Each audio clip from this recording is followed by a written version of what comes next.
We're going live. It is Blast Under Stash. It is Sunday, November. What's the date? 24th? 23rd. 23rd? Is it really? 24th. 24th? That's a Yeah, 24th. This is our weekly show where we review all the comic books that come out this for the week. This first time catching to what we do is a blast. Is this book we don't like? A stash is a book we do. And we give them a read and we decide what category we want to put them into. So we're going to go ahead and jump into it. But before we do, I want to talk about if you do like what you see here, if you want to support us, there are multiple ways you can. You can go to Patreon where you have a chance of winning books similar to this one right here. This is the Greg Horn cover that we gave away last month. I'm still trying to figure out the book to give away this month, but definitely go over to Patreon, check that out. $1 will give you one entry, 2 for 2, 3 for 3. And another way you can support us is by going over to Teespring and buying one of these cool shirts right here. This is the we're having technical difficulty shirt. Hauls back to our early days on YouTube where we constantly had problems with technology. So you want to support us there, or even a simple thumbs up and a like and a share. We definitely would appreciate that. So with that, we'll go ahead and jump into the comics. Joe, you want to get blast something, or do you want to stash something? What do you want to do first? I don't know, man. I'm feeling extra blasty today. I've done nothing all day but sit in my house, so I got a lot of pent up rage. So let's go ahead and blast something we were supposed to like. We were told we were going to like it, and we didn't. You were told to like it, but you refused. I refuse. I'm an anarchist. Let's talk about Spider-Verse. I'm sorry. The last thing I really want to see is a geriatric Aunt May jumping around with a spread eagle, swinging through web that she's shooting out. It was so bad, so cringeworthy. You know what's worse than Aunt May being a spider person? Her being a carnage person. Yes, she's all bent and creepy and walking around. Oh, it was so bad. And it was just a stupid story. It's like, hey, I know some science. We'll fix the problem with that. Everybody throughout the multiverse, even though we're not communicating to each other, shoot at this heart on a sign, and it will send them. It's stupid. I'm sorry. It was just stupid. Forget this book. If you pick this up, I apologize. You should go back and get your money back. If you were thinking about getting this book and you were like, oh, I'll just wait till it goes to the dollar bin. Wait till it goes to the dime bin. If there is such a thing in your area, you're not missing anything. Boo, blast, Spider-Verse, go away. I'll start my, well, I don't know if it's a blast. The only reason it would be a blast is because of, I like the Batman White Knight universe to be its own thing and be self-contained into 6 books without tie-ins. Well, unfortunately, this Batman White Knight has a tie-in, which is Von Freeze that came out this week. Sean Murphy's on writing it. We have Klaus Janson on art. This whole story is about Dr. Freeze when he's a kid in Germany, and his dad is building this freeze technology. He has a partner that's kind of starts to side with the Germans because the Germans want to weaponize this freeze technology into something they can use. But since his partner decides to side with Germans, he says he's doing it for his French protection, for Victor Von Freeze's dad's protection. Goes back and forth. We find out that Dr. Freeze is there when Martha's pregnant with Bruce, and somehow he kind of helps her with some cryogel to help slow the process down. There's a falling out between Victor's dad and his German partner. That whole thing goes all down. And then the whole thing that ties into Batman White Knight, Batman's going to Victor Von Freeze later on to get his dad's watch from him that that Thomas had given to Victor Von Freeze. So when I read that, I'm going to share a little clip here, and we may get a copyright strike. But when I read this, that Batman had gotten a watch from Von Freeze, this is all that I thought about. Where's my mouse? Where is it here? This little. In one place he knew he could hide something, his ass. 5 long years he wore this watch, up his ass. Then he died of dysentery. Give me the watch. I hid this uncomfortable hunk of metal up my ass 2 years. Then, after 7 years, I was sent home to my family. So that's all I could think about. That whole last scene when Batman has gotten a pocket watch from Victor Von Fries, and apparently this pocket watch has something to do with the whole White Knight story that's going on now. So, Boo. yeah, I hate that it's a tie-in to the whole Batman White Knight universe, but it's how much was this thing? I think it was like $6. Yeah, $6 for this. I don't think you needed to read the whole story. I think they'll probably do a little backtracking into main story to kind of get you up to speed if you didn't read this. It's a blast just because I don't like it. Happen to have a tie-in. Why? Some sound effects and some bullet holes like blast. Blasting it. Okay, you're up. All right, let's see. I did Marvel. I'll do a DC book too. Let's go ahead and talk about another one of these oversized books that we get ripped off on the price. But this is my pick of the week. Oh my God. The Question. Now look, The Question's gone through several alterations. There was even this time in like the late 90s, early 2000s where they gave him the mullet and he was like in a leather jacket and it was just garbage book, right? And I was so scared that we were going to get a modern update on. First, they kept them dappers all day. Look at the hat and the jacket. Can't beat that. Two, they didn't spend a whole lot of time catching us up on the mythos of The Question. They just kind of took care of it in a couple of bubbles real quick, just so you would know that it's a mask and that the gas that makes him look all mysterious is the bonding agent for it. That was really cool. I love the way they did that. I like how because OCD kind of kicks in on this. It's really good. Like everything's categorized and timed to the point where he almost looks like a conspiracy theorist, but he's right. And then we got to get this, we get a quick flashback of the dragon. The dragon's the guy who taught him Kung Fu and all this other kind of stuff. He's an old man in a wheelchair, gives him some drugs that makes him kind of wig out and go travel to the past where there's a country version of the mask. I'm kind of curious where that's going. I'm not really sure. But the mystery's afoot, and it's another good detective story. If you like good detective stories, if that's your thing, this is it. It's a good preface for a great story. I honestly cannot think of how they could screw this up. So it was definitely, I'm engaged. I'm thinking about it. I'm still thinking about all the possibilities that it could be. This is a good book. Go get this. Go. If you like mysteries. If you don't like mysteries, then you're going to be like, Jesus Christ, say something. Nope, this does nothing but set up problems, and I like that. So, yeah, The Question is a hard stash for me this week. So I had, what was it? The Harley Quinn book was my favorite of this DC Black Label, these bigger books that they're putting out. Now I have a top book, and that's this book here. That's The Question, #1. It was really good. I liked the detective story in it. I did like the, also now we're back in the West. What are we going to do with that? My only question is, isn't Marvel doing something very similar with that mask and the Western? The Black Mask, which is a cloak or a piece of eternity.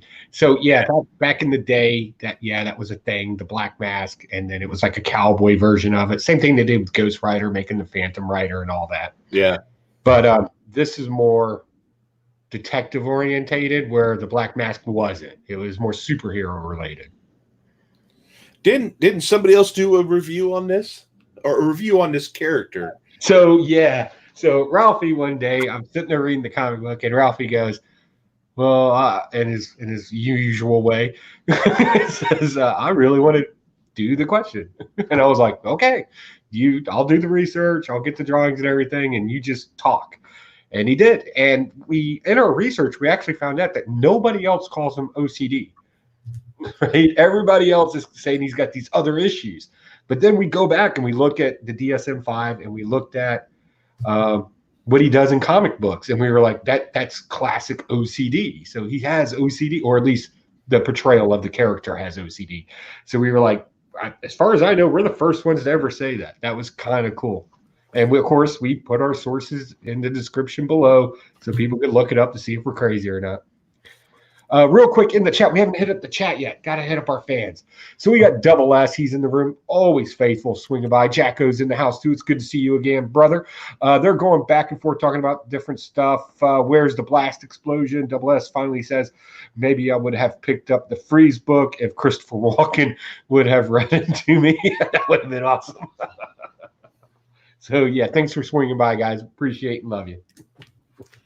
So my next book is I was really wanting to like this book, but I didn't, and that's He-Man and the Masters of the Multiverse, not universe, multiverse. Hold on before you, because it's this book. I gotta prep for this one. Okay. So basically, the whole story is they're multiverses of Eternia. There's a good, most of the He-Man or Prince Adam is good. There's this one Prince Adam who's bad, who's going to all these different multiverses and essentially killing He-Man and taking his power to become an ultimate being. Where have we've read this recently? Batman Who Laughs. Batman Who Laughs kind of did the same thing with the Bruce Wayne's. So did the Spider-Verse, and so did the one. It's all. This is nothing new. I don't know. I didn't like it very much. They did make a character. I don't think he's been in comics before. He did show up in the Dolph Lundgren Masters of the Universe movie back in 89 or 90. Yeah, and that is what is his name? It says his name right here. He is Gwildor. Yes, that Gwildor. That character right there. That was from the He-Man Masters of the Universe movie. And then we get this with the crazy ass little Easter Bunny He-Man. That's the cartoony one. Huh? Does that sound familiar? That's the cartoon character. Spider-Ham. That's Spider. Pretty much. So I don't know. I was really hoping this was going to be good, but unfortunately, it let me down big time. That's some big thighs on that girl right there. The one that's wanting to get a little right freaky with that. I'm shaking with the jelly. Yeah. And she's talking about, is it Red Beast? Isn't it? I see the way he looks at you. Whoa! Wait a minute. Hello. Yeah. So, because it was something was kind of weird because Beastman and the other characters are interacting with He-Man and the King of Eternia like they're friends. So I'm like, what the hell's going on here? I'm kind of confused. But maybe that's just that multiverse. But after like one, they're not enemies; they're friends in that one. I don't know. But whatever, garbage. I didn't like it. I hear you. So yeah, I'm reading this, and right there at the beginning, it was a classic He-Man story. Skeletor's figured something out, and he's getting into Eternia, and He-Man's got to step up, and by the power of Grayskull, this cat gets stabbed by some black and white negative version of him, and I'm like, what? And then all of a sudden, the one from the movie and the cartoony one pops up, and I'm like, no. This worked once. You can only get away with this so many times, right?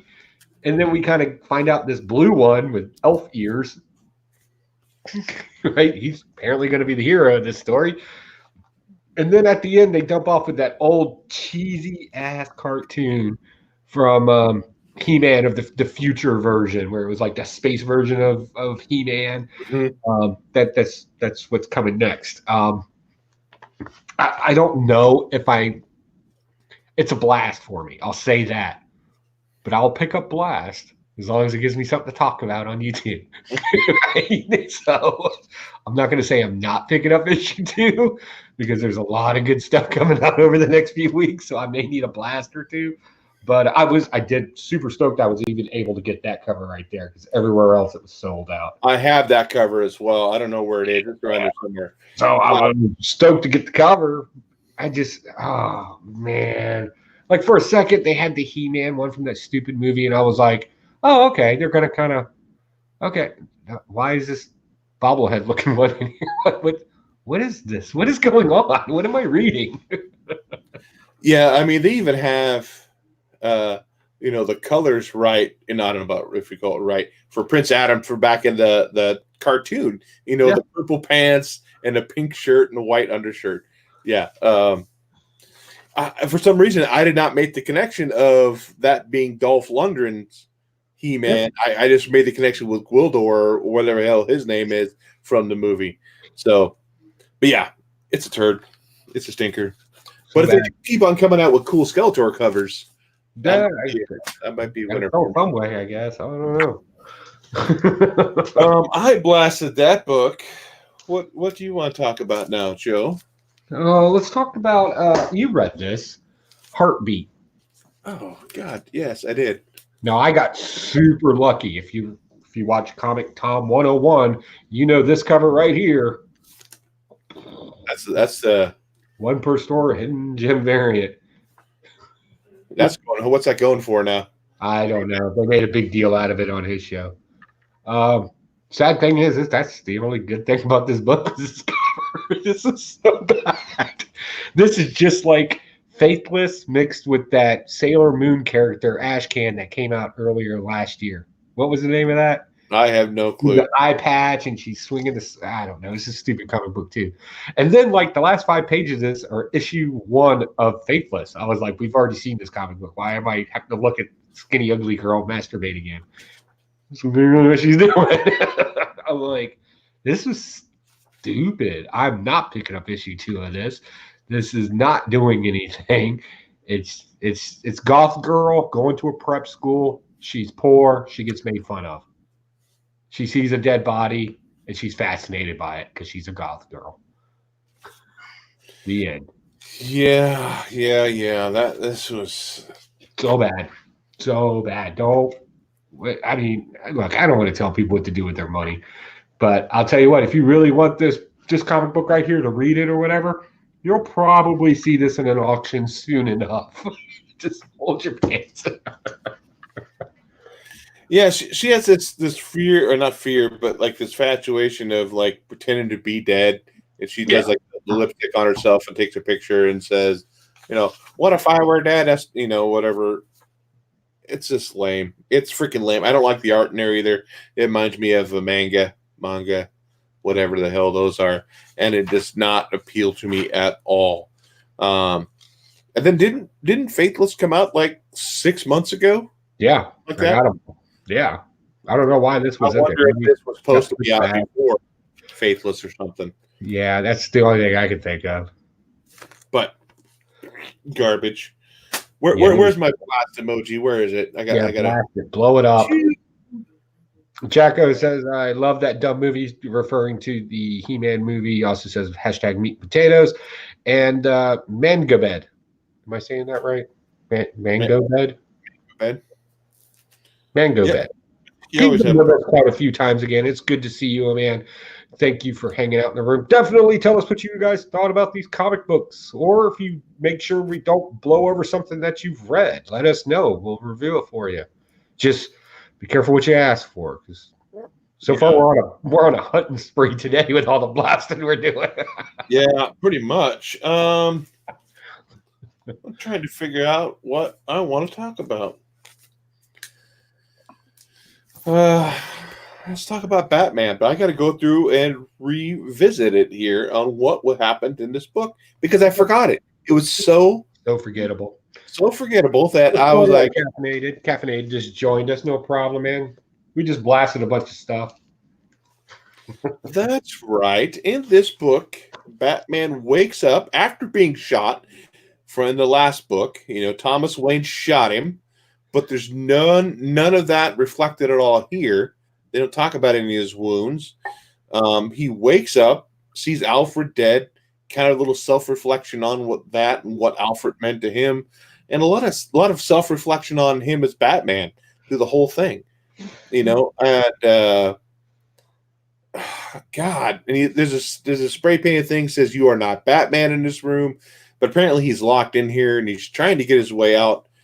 But God, whiny freaking Batman.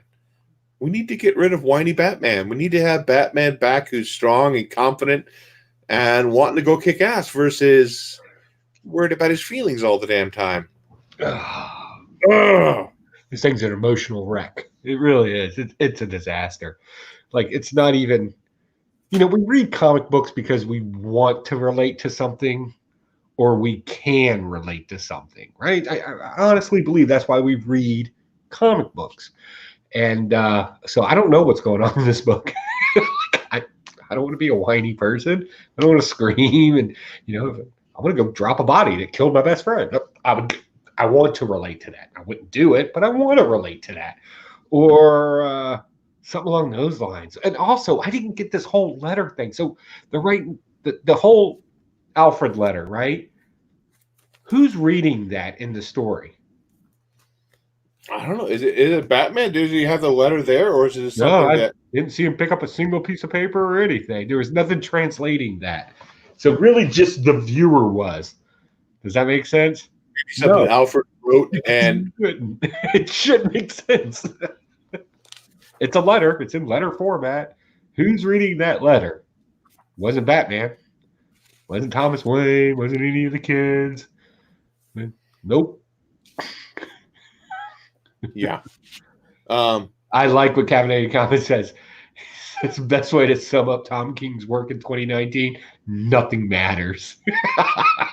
Pretty much. Why is this story so complicated? And also, here's like, all right, so him and Daddy from another dimension are squaring off. This whole book, I'm like, why? Like, why is it taking so long to get to this point? What is everything we've read? Why didn't he just kick his ass in the cave? Why didn't he just kick his ass when first time we saw him in Gotham? Why didn't he just kick him there? Why? Why has this culminated to them meeting yet again and finally being mad enough to fight? Like, why? Is he done now with Batman? I think this one more issue, or is it 86? He's done. I can't remember if it was 83 or 85. I know it's somewhere right around there. It doesn't matter at this point because whoever picks it up now has got to find some way to neatly tie this in a bow and move on to another arc as quickly as possible. So it's actually going to get worse before it gets better. I want you to keep that in mind.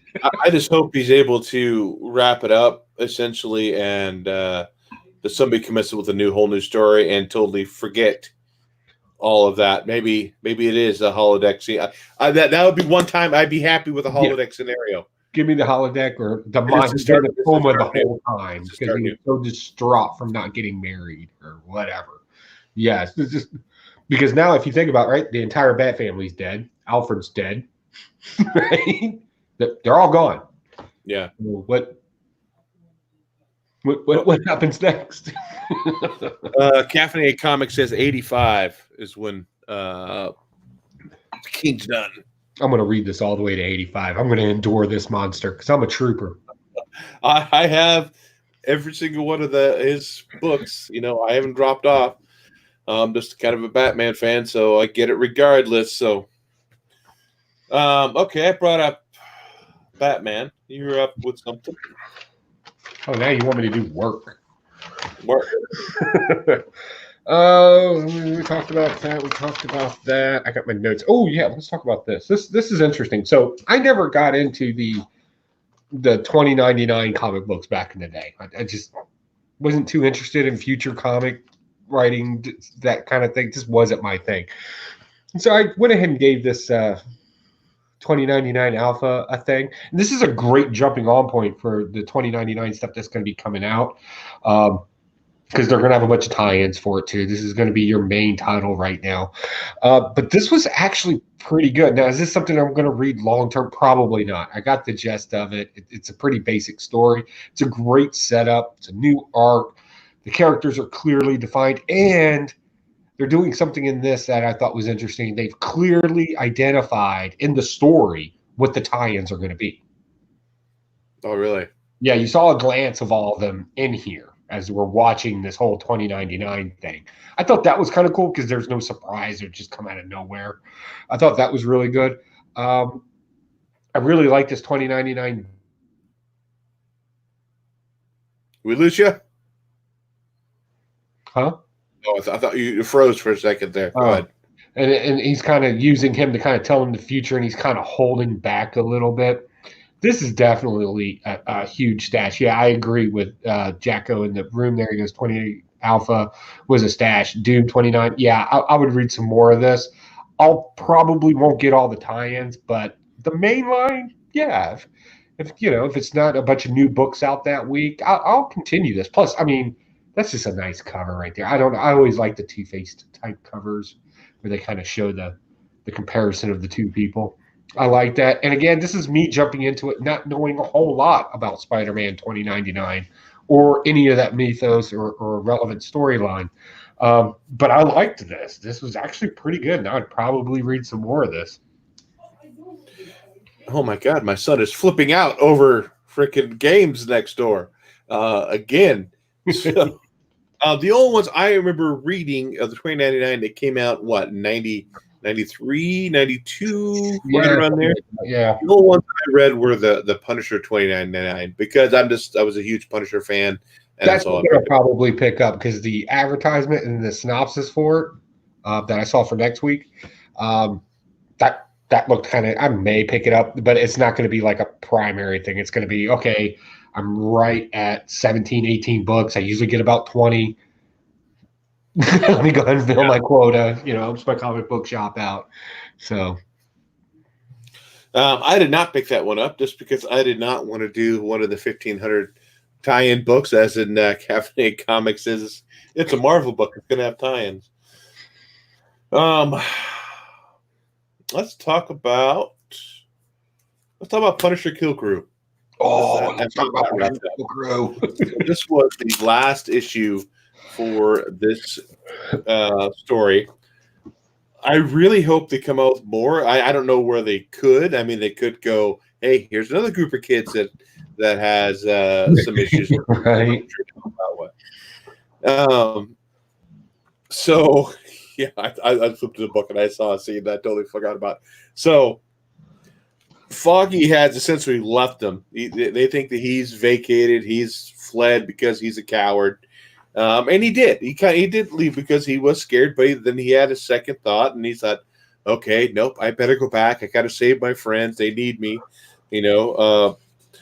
Juggernaut's frozen down to the ground. He can't get up to help. We have Punisher and I think it's a Black Knight on the rack getting ready to get cooked because this big frost giant's going to eat him. And then Foggy decides to come back and what to see? Does he blast through? Oh, he takes an asteroid and blasts it through the building. He gets the goat to ram an asteroid. That was awesome. And then he breaks him free and then ended up giving the Black Blade to Punisher, where he easily dispatches of the Frost Giant. But my favorite scene is when they're coming back to, I think it's New York, and they're flying in, and there's those two muggers that are mugging that guy, and they blast through them, and they end up killing one of the muggers, and they kill his guide that's chained to the front. Foggy's like, you killed the two muggers and the navigator you promised to free. I was never going to free him. He's like no qualms about not freeing him. He had a blade in his head. But they show video proof or picture proof of them standing around that big frost giant's head. But then it kind of kicked into a different story, which I was kind of lost a little bit on that. I think I need to go read the first issue again to see where this guy in the wheelchair connects in with the end of the story. So the ice giant that they finally killed, that was the ice giant that killed his family. He picked up the car that they were in and threw it, and it paralyzed him and killed his family. Okay. That's his connection. The Punisher basically tells him, hey, you fight through it. That's all you can do. You can keep on living. That's what you got to do. You keep struggling, keep pushing. Even when you're dealing with loss, you just keep pushing through. And you find a new fight. That's what he says. Find a new fight. And I was like, oh. So, yeah, this was good. This was a fun ride all the way through. I was very skeptical of it at the beginning. It has the right amount of humor, right amount of action and gore, and right amount of Punisher in it, too. So this whole series has definitely been a stash for me. Yeah, this is so good. First off, you will never, I don't care if you were in the Marine, SEAL, Special Forces, Ninja Group of the United States, you will never have a crew photo As cool as that right there. I am sorry. That just will not happen. That is the ultimate crew picture right there. We called them our G.I. Joe poses back in the Army. You know, you get your cool guy picture. You'll never have one that cool. Like, I'm sorry. That was awesome. And as I finished the story, I kind of sat back and I was like, why do I like this? Like, the whole preface of it, when you try to talk about it, it comes off stupid. Right? Like, right around in space with a van being pulled by a goat and a frost giant steering it. Like, you can't talk about this and like, God, it sounds stupid. But the great thing about this, and I love what the writers have done with this, as ridiculous as it is, there's always these points where it hits home, where like a lot of sadness kind of takes over. Opening the story up, war babies.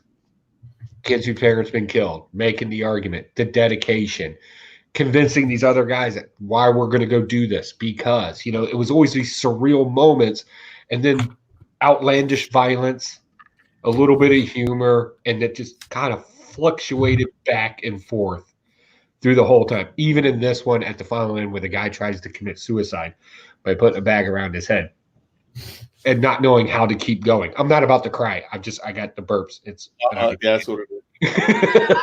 right. But even then, you know, and yeah, you could have gone with the whole, you know what, you know, you just need to live one day at a time, and all the cliché-est things that you try to tell people that are feeling sad. And this one, Punisher's like, you just got to keep fighting, pick another battle. Like, this is not the answer. Stop being weak, right? Yeah. And go fight another battle. Watch over these kids. There's other things to do. Like, he didn't baby the whole thing. And I kind of enjoyed that. And then on the next page, you know, I really liked the writer and what he said in there about, you know, getting help. And they even had the national hotline down there for suicide. So, you know, this is something near and dear to me and my friends at the American Legion. More so for veterans, because that happens a lot with veterans. But, you know, anybody, if you're seriously thinking about this kind of thoughts, you know, especially around the holidays, even though suicide rates tend to go up in the springtime, which is weird. But anyway, don't think that way. Definitely, you know, talk to somebody. You know, dang, that's all you really have to do to change your mind. So I thought just the surrealness that this thing would bring up, the ridiculousness that it implied, and the humor that just hit home every time. You know, I know we're coming up on our blasties or stashies for the year. I think I already know what my arc's going to be. Okay. Moving on. You're up. Yeah, I brought up Punisher. You did bring that up, didn't you? Did you read Marauders? I did read Marauders. Did you say did or didn't? I did. Yeah. Okay. So, yeah, let's talk about that. I'm really liking this. This is another stash for me. It shouldn't be, but the writer's doing a good job here. Miss Pride is now basically Jack Sparrow, as far as I can tell. She gets into a little bit of a tuffle here with the Leaper. If you don't remember the Leaper, that's okay. Nobody really does. But he's kind of played as a pirate in this as well. And she kind of sinks his boat because Shaw has got Leaper running around selling drugs from Krakoa to rich, affluent people that haven't signed the agreement with Krakoa yet, right? A lot of politics, all the politics stuff. But the black market trade is hot and fresh in this. And Katie Pryde is straight up being a pirate in this. And it's great, and a funny one at that. It has been awesome. I can't say enough about this book. It's great. I love the fact that Katie Pryde got Hold Fast tattooed on her knuckles. Like, that is gangster, right? I like the political persuasion that Emma Frost has in here in her no bones approach to dealing with Shaw. I like the fact that now Miss Pride is she's a pirate queen, technically. She's the Red Queen. She's a pirate queen. That's awesome. I totally dig this. Her crew's awesome. I don't think Storm should be part of the crew. That's, if I had one criticism, she just doesn't seem to fit in as well as I guess every captain needs that loyal second hand, but I just don't see that being Storm. I think Storm would do better over in the regular X-Men story than in this. But other than that, this is a great book. I'll keep reading this. That hard stash for me. Yeah, this is good. This is one of my favorite X-Men spin-off titles that I'm gonna keep picking up. I do like how the White Queen is, or Emma Frost is kind of almost manipulating Sebastian Shaw in a way, almost kind of screwing him over to some. But she's telling him, hey, she's being very blunt and very upfront with him, and it's pissing him off for the whole book. He's all thinking because she's just spouting the truth at him, and that's just because it's making him mad. Great. I do agree with you talking about Storm not being part of the crew. She doesn't fit in with the younger group. Yeah. Especially, when they're out there getting tattoos and Pyro gets that whole skull tattoo and he's like, yeah, he's just screaming at the tattoo artist. You can't cover that up. That's there. That's permanent. Yeah, that's a new character now. That will push $10 on the comic book market. First tattoo. So yeah, this is good. This will continue to be good. And they have the seats. They're talking about the white, the black, and the red. And then they have the monarch, the bishop, and the knight.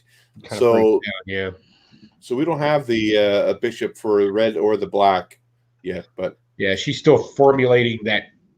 And this is all very reminiscent. I don't, again, not to bring up history, but I am somewhat of a history buff. This is pretty much how the Indian Trade Company got started as well. Oh, really? When they were black marketing tea, and pirates were kind of involved in that as well. So there's some loosely based fact stuff in here, but don't get too caught up in it. Real quick in the chat room, we got Caffeinated Cop. He's got a lot to say tonight, and we welcome every bit of it. Not gonna lie, that's pretty gangster. I'm assuming you're talking about Punisher Kill Crew. Is that Emma Frost on the cover? Hello, Nurse. Yes, it is, and yes, it was. And he also says Storm shouldn't play second fiddle to anyone, much less Shadowcat. Yeah, I think we're all kind of in agreement in that. Storm's always she should be slightly older than everybody else in that room, as far as I know. Tat Comic says, how's it going watching the 49ers play? My Bears won today. Congratulations on the Bears winning today. I unfortunately missed that game because I just drank all day. So there you go. So Tat was one I was actually talking to you in the off air, the fellow Oregonian, and he was one that may, I don't know, I haven't talked to him yet about going to Emerald City Comic Con because we're actually trying to maybe plan that. We're in early stages of it, seeing what we can do. Nothing's set in stone yet. We're trying to figure out if we can get to Emerald City in March 12th to the 15th. So we gotta check the train schedules and get my hobo bag ready and head west, young man. But yeah, so we're trying to figure out how to do that. Trying to get a hold of the YouTubers and stuff, see if they're going to make it as well. I put it on the Blasted Attachment Facebook page, as an event essentially. Hey, are you going? I kind of want to figure out who's going, who's not. Even if we don't, if we're talked about renting an Airbnb or whatever, even if we don't do that, they don't stay with us. At least we can hook them up with a con maybe and say hi and get together. We've done this at C2E2. We've done this at Baltimore. And it really does help. One, it's instead of paying $2 something a night every night, you'll probably pay $2 something one time. Bunch of people, we can all eat together, drink together. Airbnbs are super easy to get in and out of. It's something we've done in the past, and it seems to work. And plus, it's a great way to get more content out there to your viewers, especially if you're a YouTuber. I highly encourage check me, Spectacular Spider Grandpa, the Comic Core Cats. Check all their Baltimore Comic Core stuff, and it's just a great way to bring the community together and really be able to talk. Yeah, and this time it'll be on the West Coast, so be a totally different group of people than what would be in the last few. Dude, I'll bring the surfboard, dude. We're not California. Not California. Okay, let's talk about one. It was kind of a little bit disappointing to me. What was another book that did this recently? I think X-Men kind of did this, where it kind of ended, but it didn't end. It didn't wrap everything up, and that's Absolute Carnage number 5. So, it's leading into a whole bunch bigger story, but it is. It didn't end. It didn't really have much of an ending. Well, killed the main villain and we awoken the other villain. Yeah, so that's the thing. So Eddie Brock had a decision: either he could kill Carnage and awake Null, or what was it? Or was and destroy the Earth essentially, or what was the other option he had? And essentially, he would kill his son. Right. But Brock ended up choosing saving his son over saving the whole world, essentially. So he used I guess he created a sword from his Venom suit and ended up chopping Carnage in half and ripping the symbiote off and waking Null. And so now we have all these little sperm nulls. I saw that too. I was like, Jesus Christ. Little sperms coming right It just shot right its seed through the universe. Dylan did find out finally. I flipped back through the book to figure out where he heard that Dylan was his son, because Dylan knows now. He knows he's not his brother. Carnage said it at one point. Oh, did he? Okay. Yeah, Carnage. Okay. He said, "You and your boy." Yeah. The other reveal we get from this book is Dylan's powers, not fully fleshed out, but we get he just totally blows up one of the Carnage characters, and is like, we know he can do something. We always knew he was different, but now we know he can do something. Yep. I mean, it's been good. Don't get me wrong. I'm not saying it's been bad, but I wish I had more of a wrap up to it. But now it's just going to tie into a whole bunch of other books. Is that the dead end stuff that's coming out? I don't know. So I don't know. I wonder if it's like an in-between break before we start the next arc. Just a little setup story of him learning his powers or maybe defining them to us before we get jumped right into another arc, because we obviously know he's going to play a part in that arc. Probably an important part, but I don't know. I did get a cool cover, though. But we do know that Venom #3, first appearance in Null, if you have that, that's just going to go up in value. Oh, it's going to go stupid crazy at this point. There's Null still around because he was just around just for a little bit. And, what's this? Oh, this little note in here. It said Epstein didn't kill himself. What's in my Damn. Carnage, put that in there. Damn. That was so good. Sorry. You're up, Joe. Real quick in the chat room, we got Tat says he's not sure yet, but he's going to look into going. If I was still in PNW, I would be entirely down, but I'm in Texas now. What's PNW? Pacific Northwest. Oh, yeah, nobody cares about this. Well, anyway, no, we understand. Not everybody can make it. We've been to the Dallas Comic-Con. That's where me and Huey first met. Who knows? Maybe that's in our future. Let's see here. Tat thinks we're funny. He's laughing out loud. Story of current era events. They rarely feel like there's a true resolution to the story. It continues into the next event. You know, I would almost argue that that's the whole point of a comic book. Like, even in the Silver Age, like, that was a constant thing too. Like, they would have a story arc, and then they had like this period of like one shots or just interesting stuff, and then like it would pick up from the other arc into another one. They did that. That's just a constant thing. Let's see here. Cafe laugh out loud. Got him. Double S laugh out loud. Nice, Huey. Sorry, it's been, of course, it's been on the news forever too. You know, I just keep seeing more and more memes about it, and so I got to add my own in there. Man, we've been saying some good things about comic books. We need to end that. All right. So, is it my turn? It's my turn, right? Yeah, your turn. Yep, we're talking about Absolute Carnage. I brought that up. Amazing Spider-Man, number 34. Lots of head scratching in this. All right, so we got Spider-Man 2099 playing a major role in this run. And honestly, Amazing Spider-Man's always had a lot going on. Like, there's always several arcs at one time, little hints of each arc going through it. That's a comic, but it's almost too much in this to where you're starting to lose track of things. Like, we still don't know what Kindred has anything to do with Norman Oswald, but we know that he knows him somehow. Now we got Spider-Man 2099 in here, and then we got this whole thing with Doom almost being assassinated, and I'm sure they'll throw some Spider-Verse stuff in there soon because there's a Spider-Verse comic book out. This is just convoluted, and I liked the character in here, but I can't follow this. It's just too much for me at this point. So unfortunately, I'm gonna put this one on blast because it just didn't tell me anything. It's just another arc that I got to pay attention to inside of an already convoluted story. So yeah, this one's gonna be done. Although cool cover, bro.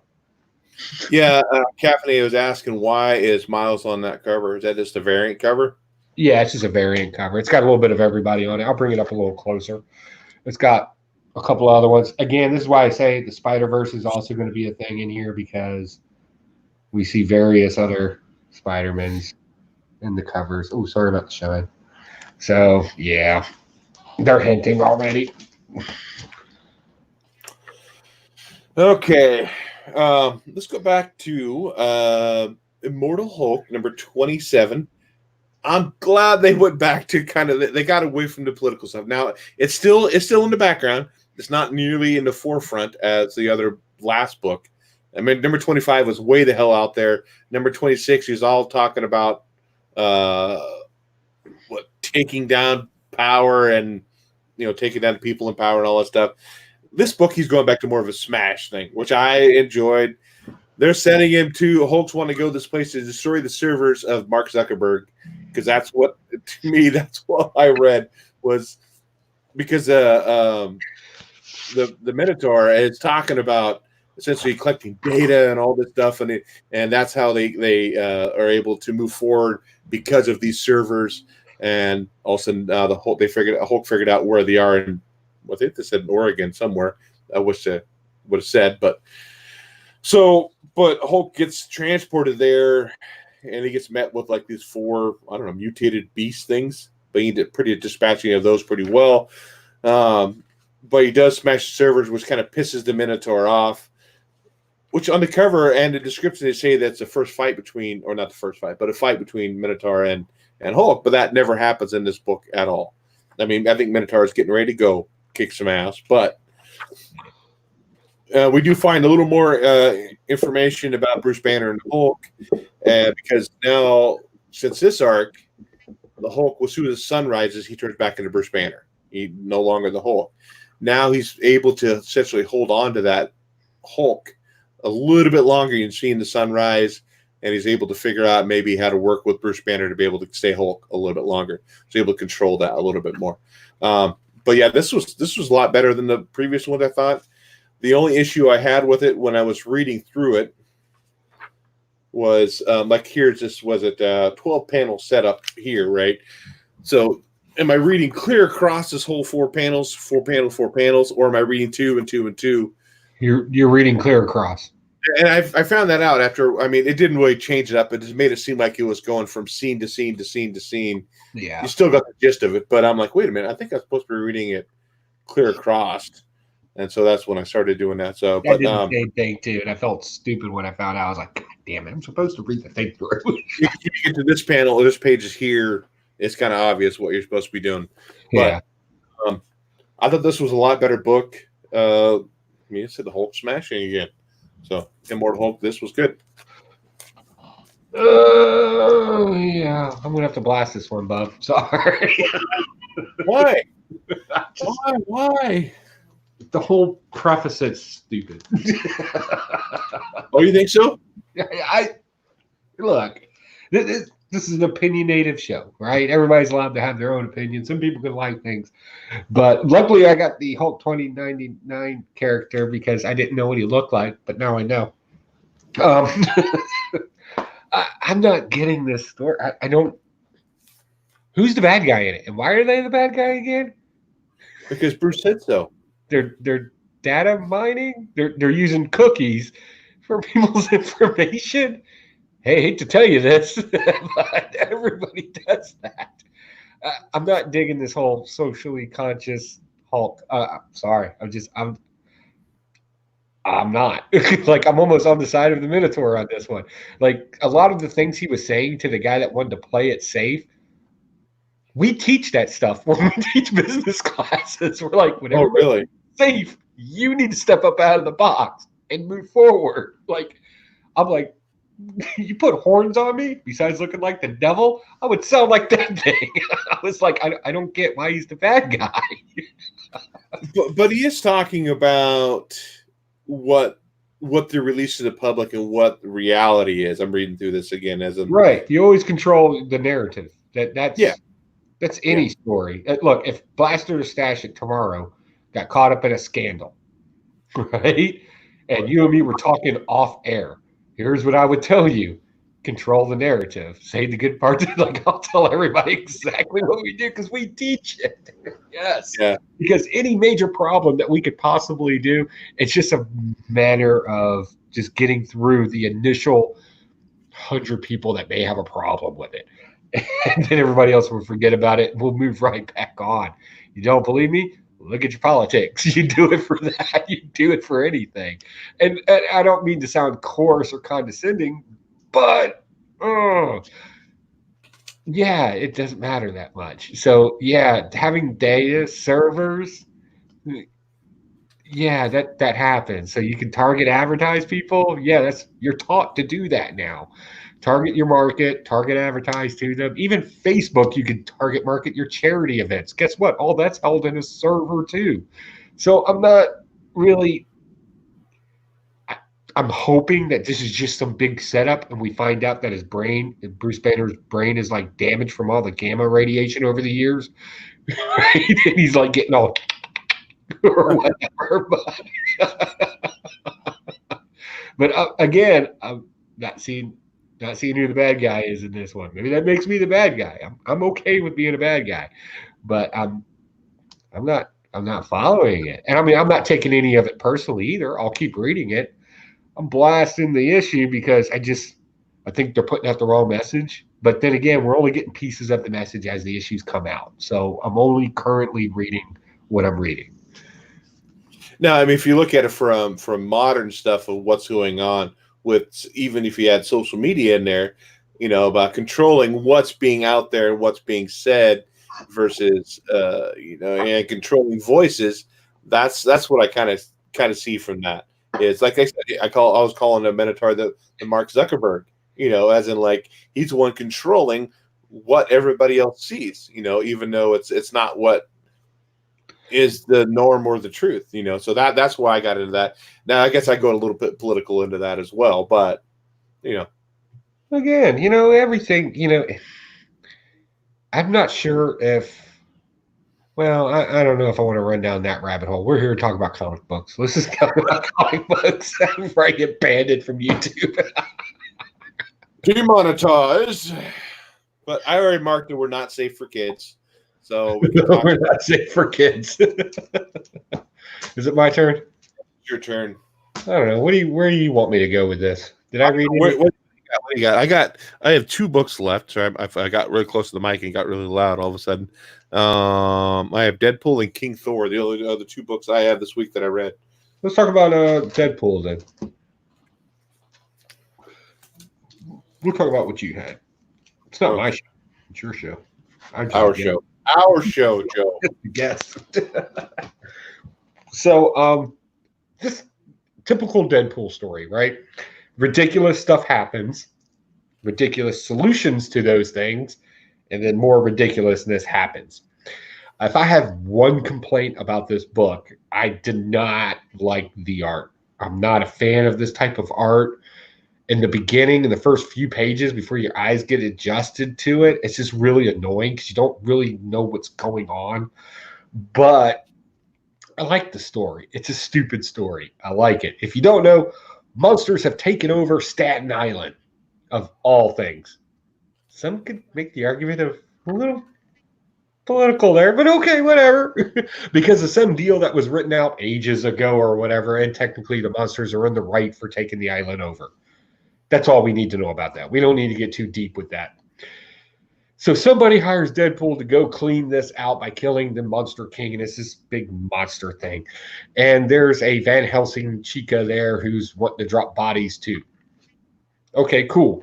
So this happens, but what happens when you kill the king? You become the king. So now Deadpool is king of Monster Island, and he's going around trying to make sense of everything in the most stupidest stuff ever. And of course, he wants to do all the fun stuff, like get massages and sit in saunas, and I think ice cream was a thing, right? But then he finds out that he's actually got to deal with all the stuff like telling monsters not to turn over fairies and eat the people in it.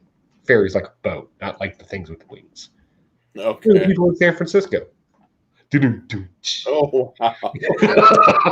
So we find out all this, and then we get the best thing, right? A good comic book should always have, even in the most ridiculous stuff, should have some surrealism in it, and we get some in this. At the end, we get Kraven, and he's dropping the body of a monster. And I like Kraven as a character. I've always liked the savagery of him, and I think he'll do very good into bringing some seriousness into this comic book, because he's the exact opposite of Deadpool. He's just a skilled killer, yeah, but he ain't playing games. Like, he will drop a body. He's not trying to have a whole lot of dialogue with people. He monologues because he's a villain. It's what all villains do. But I liked this, and I can't think of, and I was racking my brains about this, going through my stacks and stacks and stacks of comic books, trying to find a time where Deadpool and Kraven actually went against each other.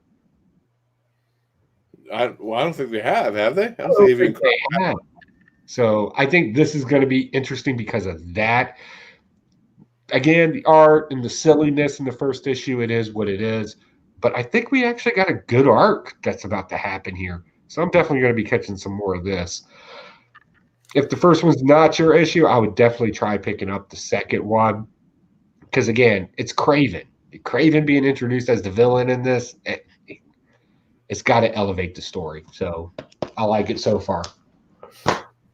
I do like the interaction between Elsa and Deadpool. There's some funny interactions there. It says, as you shield me from flaming monster chunks, it occurs to me that you may like me. It occurs to me that you're suffering from head trauma, so you rub your sexy parts up against just anyone. There's some great dialogue between there. There was a lot of words in this book, and there was far more dialogue than I thought there would be in a Deadpool book. I mean, look at that. That's a good amount of dialogue for a Deadpool comic. Yeah, and it's not him doing like the 3 different voices in his head either. It's all him talking, which I found interesting too. Yeah, this was interesting. I think I'd pick up issue 2. I'm not a huge Deadpool fan. I like the movies. I'm not saying I don't like that, but I never really got into the comic books very much. But I think I would probably pick up issue 2 just to check it out. I got the Finch cover on that one. That's my favorite one. Yeah, I wish I had gotten that one. I wanted that one, but I ended up with the Mary Jane cover. Real quick into the chat, we got Caffeinated Comics. You can't keep that man down. He says, trust the government, laugh out loud. That was my early business school courses. Okay, he's talking about, when we were talking about business stuff. As a quick shameless plug, I do comic reviews and other pieces of Geek and Gamers. If you have the time, feel free to check us out. Check out my work on their website. My most recent is a review of Flash Forward. Hey, you need to put that on our Facebook page. You're cool with that, right? Yeah, I'm good with that. I'm ready to start throwing up your Facebook stuff. No. We're all about promoting. Definitely share it. Yeah, share it on there. We definitely want to put that out there. Mainstream normies have ruined Deadpool for me, but to be fair, he was never my favorite either. I kind of like Deadpool because he reminds me about half the guys I worked with in the military. It's always a smart-ass comment. Now that we're not for children, I can cuss all I want. Has anyone seen the vid of that guy who broke into Mile High Comic Store? Yeah, with a butt crack. Yes, that was hilarious.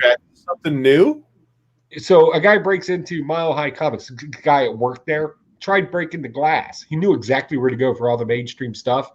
So he tries breaking the glass on some stuff, to get into it, but the glass like shatters everywhere and he cuts himself. Okay, I've seen that video. Okay. Yeah, he goes to where the cleaner is. Yeah, oh, it's ridiculous.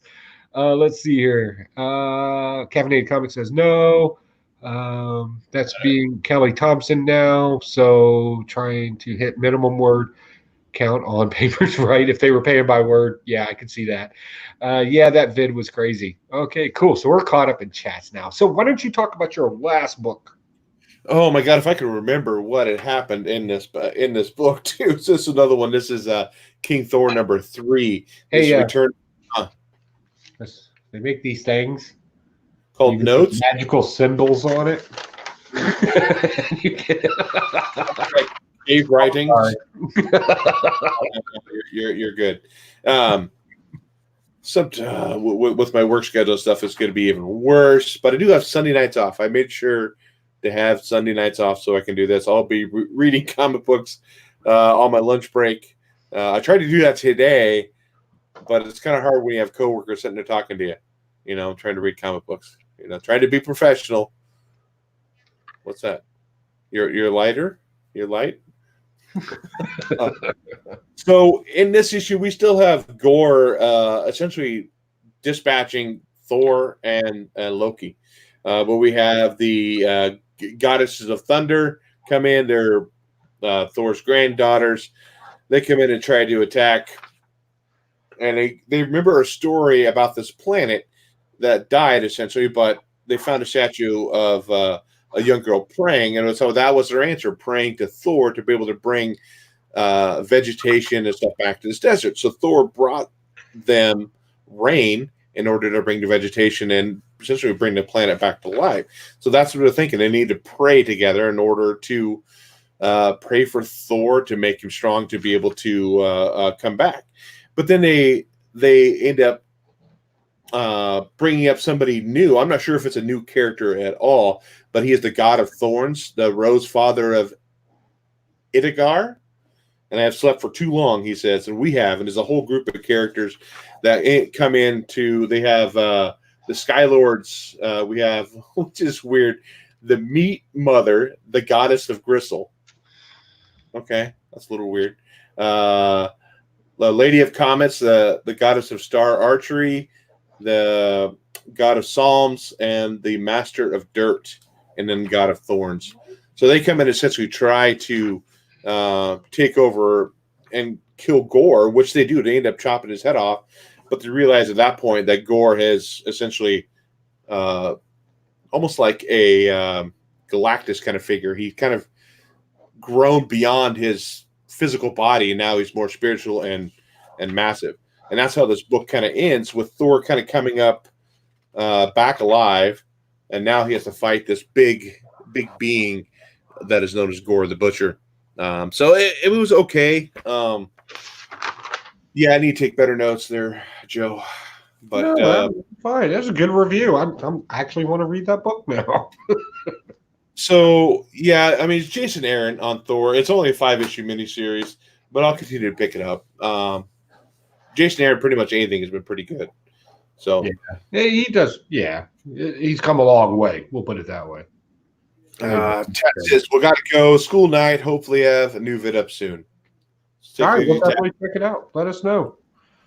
All right, lightning round. Yeah, lightning round. Let's do a lightning round. All right. I think I'm the only one doing lightning round. I have a few of the books, but I didn't read them. By the way, Spectacular Spider Grandpa apologizes for not being able to make it tonight. Again, his work schedule, he's still trying to adjust to it. And plus, he's had a fire break out at his house. Apparently, his car just, as far as we can tell, and the fire inspector can tell, just randomly caught on fire and burned the outside of his house along with his car. So they're going through some stress right now. If praying's your thing, definitely send a few his way. That would be, I'm sure, helpful. So moving on. And also Drew Manchu, we haven't seen him in a while, but you know, he's doing a lot of things over there at the Comic Corps. A lot of comic book review stuff. His new comic book review thing it's kind of cool. I would definitely check that out if that's your thing. So moving on to my lightning round. Metal Men. Nth Metal. I'm probably not going to be picking this up too much more.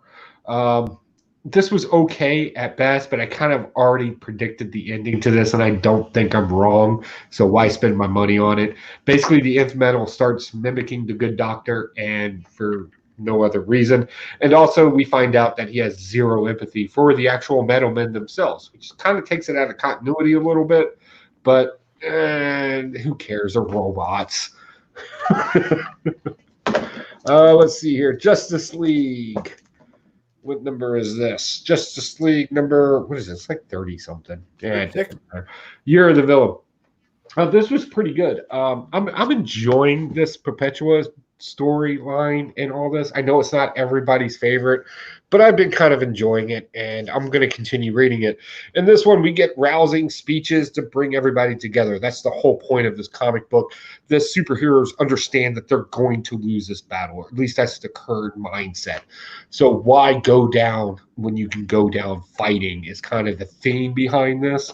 Also, the Justice League Hall has a mech in it, like a mech robot. Well, not a robot, but it has like a. I got to show you the picture. We'll just do this real quick. I know it's a lightning round, but we're going to show it real quick because I thought it was actually kind of cool. They didn't get all Japanesey with it.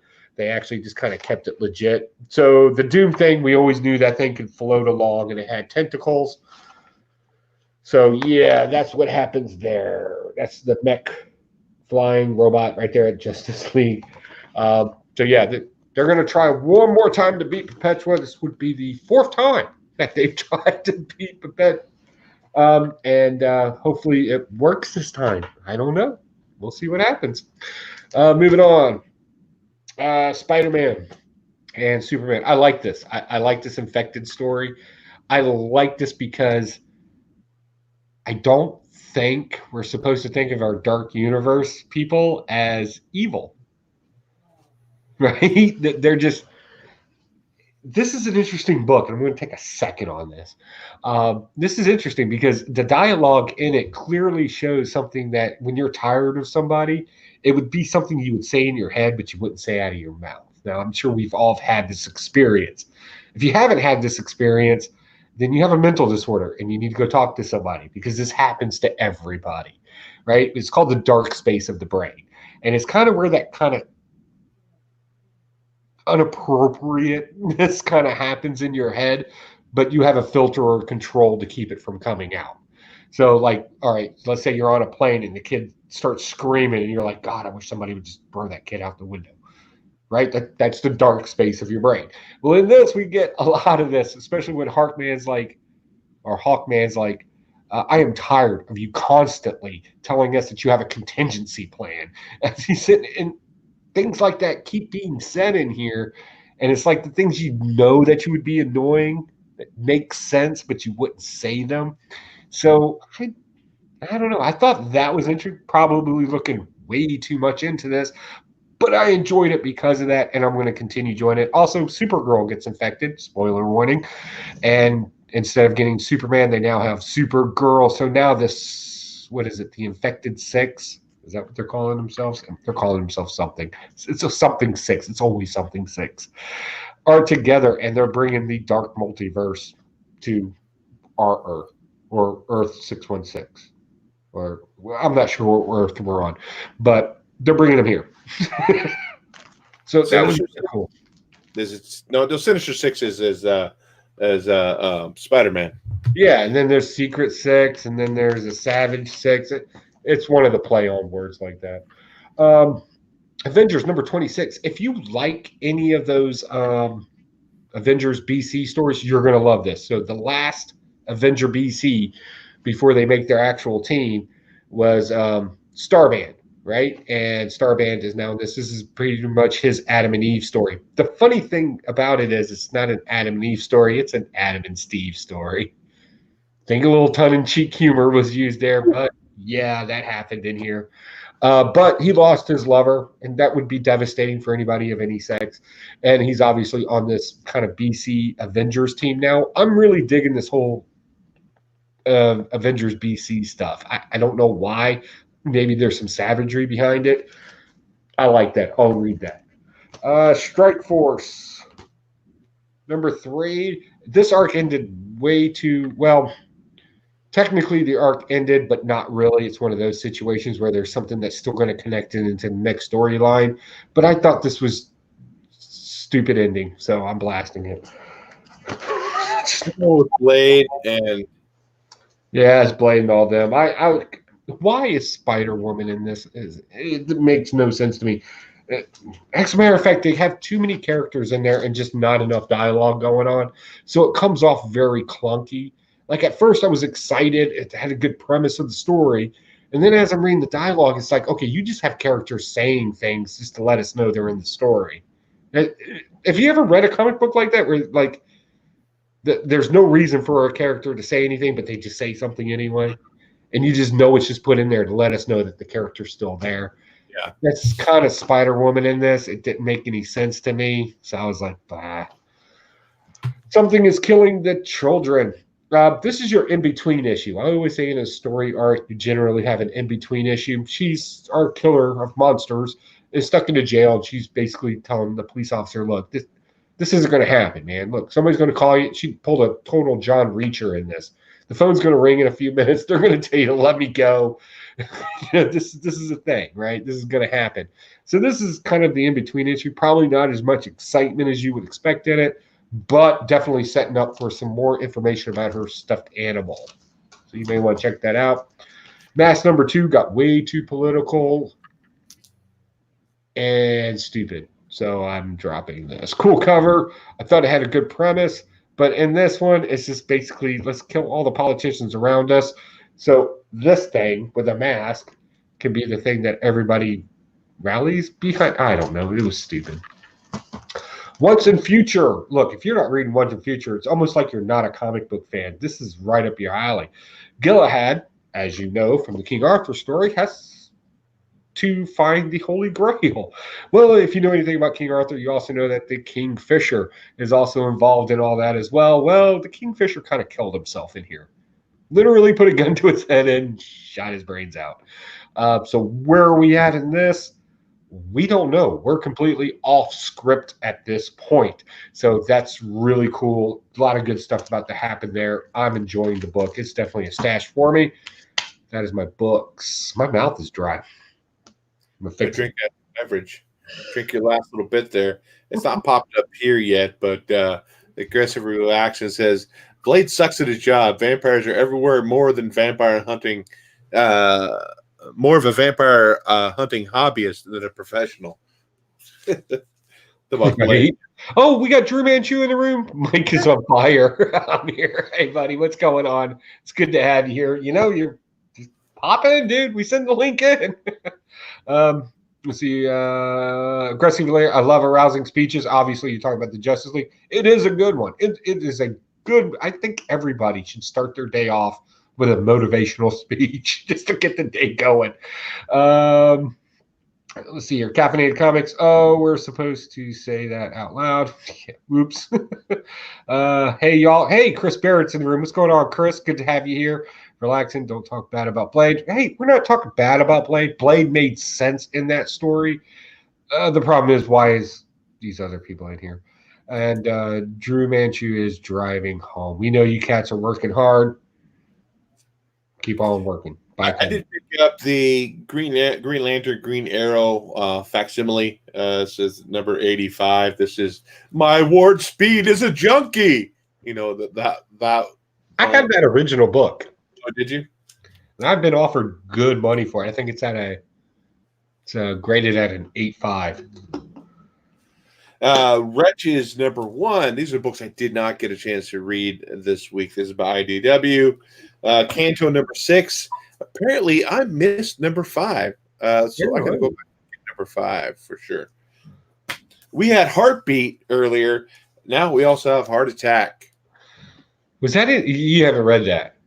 I think I read through part of it. I was really tired. I got to the center staples and I said, I'm done. Should be a text on that or put something in the message about that, because someone was trying to hard sell it to me and I was just like, I don't know. What did I read about it? Like I said, I was super tired when I was reading it. Nope, I don't remember shit. I'm flipping through it and I don't remember anything. of the part that I did read. That's by Image. Once and Future #4. Didn't get a chance to read that. I know you're saying like, what in the hell, Dave? What are you doing? Why is this not top of your list? It's like you're passing all the good books up for mediocre books. Conan #11. I'm following this through to issue. I mean, this might be the last issue of this. I hope so. Whatever of this old King Conan and the Red Witch. As soon as that's wrapped up, I'm done. I'm dropping Conan. And Machine Girl #1 by Stonebot. This is mainly or Red 5 Comics. This is mainly just a cover by really. I even opened it up to check what the art's like inside. It's probably the stick figures everywhere. Let's take a look. Oh, it's pretty bad. Yeah, I don't like this art at all. But those are my books for the week. Those are the ones I didn't read. Again, like I said before, I'm taking up a part-time job, so my hours are going to be really limited, but I still have Sunday nights off. So we'll definitely be back here every Sunday night. I may be half asleep when I'm doing it, but we'll be here definitely talking about comic books for sure. Real quick in the chat, I got to declare loudly to my comic store that I too already have Green Arrow drug issue. Relaxing, unlike you, I have to announce this my sidekick as a drug issue. Nice. So thanks to everybody for stopping by tonight. We definitely appreciate it. Again, too, if you want to support us, you can do it financially by joining our Patreon. Get entered in the Book of the Month Club. Again, this was October's Book of the Month. The Greg Horn Black Cat cover. I talked about that so many times. Who won that Black Cat cover? I had 2 of them I gave away. That was Discovery Bay as well as Caffeinated Comics. Caffeinated Comics. So thinking about our Patreon, so I want to definitely say thank you to these. These are our Patreons, and they're covering Joe's face up right now. We got Stephen Rhonda, Bob World, Pocan, Joe, Discovery Bay, Caffeinated Geeks, and Comics Misexplained. So thank you all guys for supporting us through our Patreon, and we hope we'll get some good books out to you. If you're not interested in buying or supporting us through Patreon or you get a chance to get a book, you could go buy this cool T-shirt and support and say how much you love Blasted or Stash It on the go. They'll ask you, hey, where did you get that T-shirt? What's this all about? And you can explain to them. Watch the Blasted or Stash It comic book show. And again, too, if you can't support us financially, definitely appreciate a thumbs up, a share, a like, a tweet out. So definitely thanks everybody for coming by. And let's see here. One couple of quick things here. Chris Barrett says, night all. Thanks for stopping by. Captain Comics is my comics collection of comics is embarrassing small when it comes to eras pre-bronze era. Thanks for entertainment, and you all have a good night. Good one, bang, go bed. Don't ever be embarrassed about how small your collection is. You use it to the best of your ability and go forward with that. I'll leave that little note right there. My collection is constantly rotating because one week I'm into what was it? I was collecting Ranger Comics, Golden Age. Mm-hmm. I was collecting those, and I finished the run, and then I was like, "What do I do with them now?" So, really, I think more collection should be more about the hunt. I enjoy hunting for comic books. I enjoy wheeling and dealing at Comic Cons. I enjoy that aspect of it probably more than just having the books. Because the truth is, I'm probably not going to read them again. So that whole I need this book, I need that book. Yeah, I need it until I want to get rid of it and sell it for something else. And I'm the opposite side of that. I usually don't sell a whole lot of my books. Maybe I'll sell a few doubles, and I'll pick up a key book and I'll sell that and flip that. But I'm not one for selling. Although I have nights I wake up and go, oh, God, what am I going to put these next week's books? Because I'm running out of space, and I got to figure out what the hell I'm doing. Well, with a Comic-Con coming up in March, probably a good time to have a couple of auctions here on Blaster Stash It. We might. I have a whole bunch of Art Germ and Derek Chew and Ginny Frizen covers I could probably sell that people might buy. So maybe we'll do an auction or two, but keep your eyes peeled on the Facebook page. They can get information on that. A great way to interact with everybody else outside of the show, as well as like-minded individuals. You know, you could say, "Hey, I'm looking for these books," and somebody in that group might be able to say, "Hey, I can get you those books." It's always a great way and great resource to finish your collection if that's what you're doing, or selling your stuff if you want to sell. So go check us out on Facebook, follow us on Twitter, follow us on Instagram, and of course, subscribe here if you haven't already. I don't know why you're watching it if you're not subscribed. As a matter of fact, should we do? You know what? Let's do something Do something before What's that? the beginning of the new year. We're like less than 50 people away from 1,000 viewers, subscribers. Yeah, I know. Yeah, I saw that.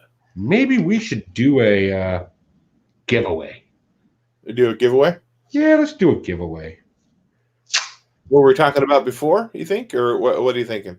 I don't know. I might have something. I got all kinds of valuable stuff that I don't care about. Let's think about it. Let's talk about it. We'll announce it now before January 1. That's over 30 days. Let's we'll do something and possibly a T-shirt with it. Yeah, we could definitely do that. Double S said I'm going to try to buy a Blasted Attachment T-shirt. Hopefully the link is in here. If not, I'll post it again on our Facebook group. Yeah, You can check it out. description below too. Yep. So, Good. all right, we're going to go to bounce on out of here. Yep. Whether you blast it with a session, happy reading, and catch you guys next week. Laters.